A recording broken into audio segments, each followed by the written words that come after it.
Hey everybody, welcome to Behavior Bites. My name is Brad. And I am Mike, and we're also joined by our producer, Aaron, who is behind the camera. Today, we're going to talk about replacement behaviors. Now, what do we mean by replacement behaviors? Replacement behaviors are behaviors that would be more acceptable in the classroom, but they still meet the needs of the kids that are doing the behavior. Yeah, we're replacing something that I don't like with something that's okay if they do it in my classroom, right? Don't do this, do that instead. Yeah. I find, and we discussed this when we were getting ready for this video, when we're talking about replacement behaviors, this is most effective for those impulse-driven type of behaviors. Things like fidgeting, things of like out-of-seat behavior or chatting with your neighbor, things that, well, there's not really a willfulness to the behavior. It's almost more like an instinctual type of activity that the kids are engaged Yeah, in. So, they're habits that are meeting a kid's habits, need.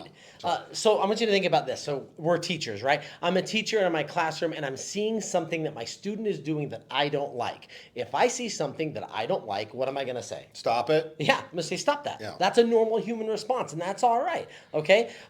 That's called extinction. And there's nothing wrong. That's the desired effect, right? I want it to go away, okay? But a lot of times, think about the kids, Mike, that have impulse control issues. Maybe like me, they have ADHD, or maybe they're on the autism spectrum. Maybe they're just a hyper kid with a motor, right? Yeah. And what I find myself doing a lot is I'll say stop that, but then what do I have to keep doing, Mike? Well, then it's stop it, knock it off, quit doing that. We almost fall into this like cycle of just frustration, and we honestly we really don't get anywhere oftentimes with that. Yeah.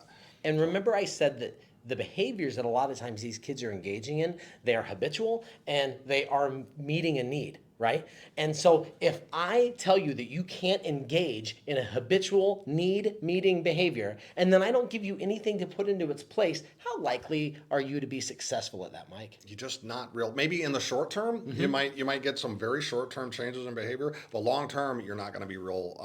You're not going to be that successful in getting that behavior shaped the way that you want. So the replacement behaviors are designed to get rid of the stuff I don't like, but give you something else that's still going to give you what you need and let me teach my class. Yeah.